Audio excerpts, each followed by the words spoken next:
And Ahab, or excuse me, Jezebel is the agent of that transformation. Nabal said, you can't have the vineyard. I can't sell it to you. I can't do anything about it. Jezebel finds Ahab weeping over this, and he wants this real bad. He wants to turn it into a garden of herbs or whatever.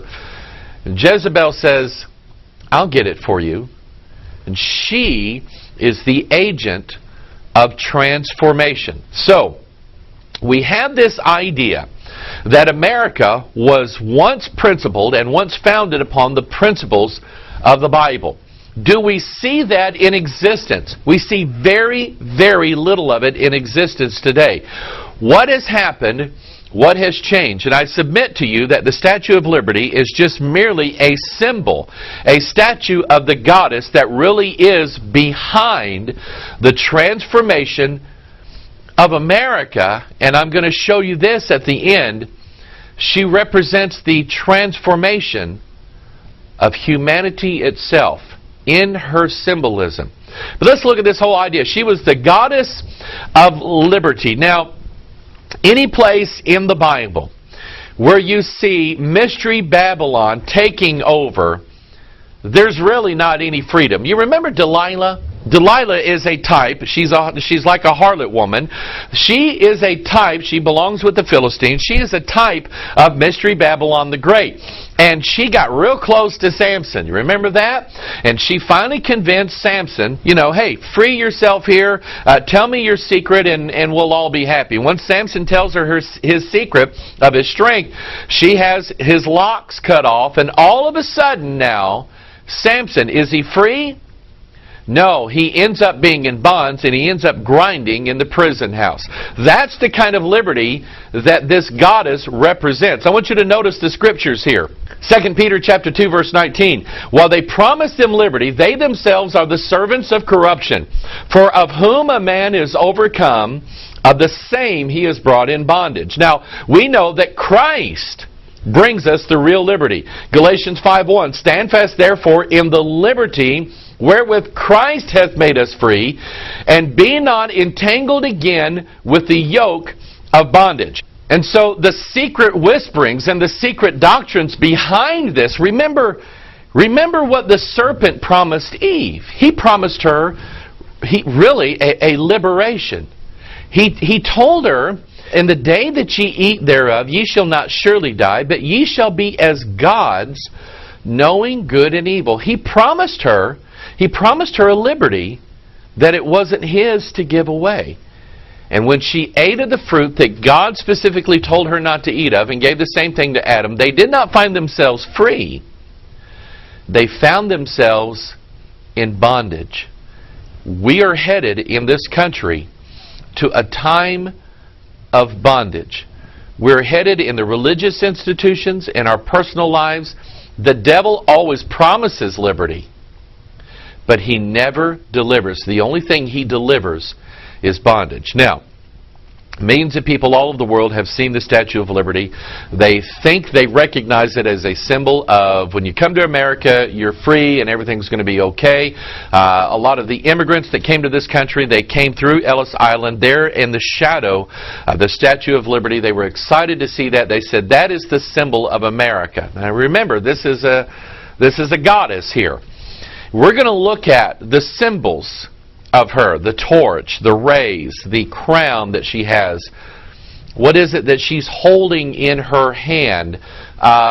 Even her dimensions, and a secret that is hidden inside of the Statue of Liberty. Wait till you see this. I found this quote in Manly Hall's Secret Teachings of All Ages. Here's what he said. Far-sighted were the initiates of antiquity.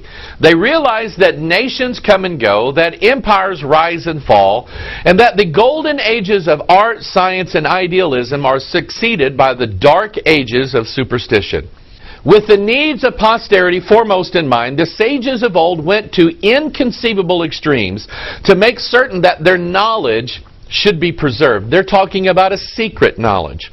They engraved it upon the face of mountains and concealed it within the measurements of colossal images, each of which was a geometric marvel. Now, we're going to be dealing with the structure of the Statue of Liberty, who I call the American goddess.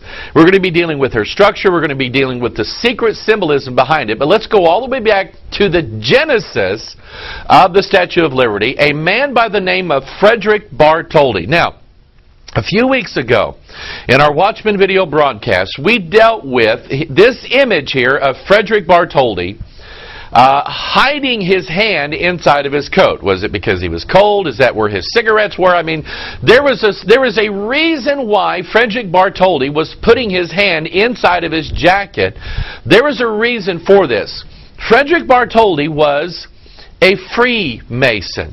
He was commissioned by the French Freemasons to build this goddess image, and it was designed as a gift not from France to America, but from the French Freemasons to the American Freemasons. And remember, Freemasons, they like to refer to themselves, now we're not a secret society, we are a society with secrets. And everything that the Masons are involved in, if they leave their cornerstone on a building, whatever it is, I promise you there is a secret, sacred symbolism behind it. But in reference to Bartholdi and his image here of his hand, it reveals what's called the hidden hand. It's related to the hand of the mysteries. Now, I'm going to go, and we've dealt with this before in several Watchmen broadcasts, but I always like to reiterate it. Dan Brown referred to it in the secret symbol, the hand of the mysteries, and it's very, very prominent sacred symbol among the secret societies, or excuse me, the societies with secrets. It's a very, very prominent symbol. What is its meaning? And there's a lot that's wrapped up in here, but basically we're looking at an image of a number. That number is the number 5.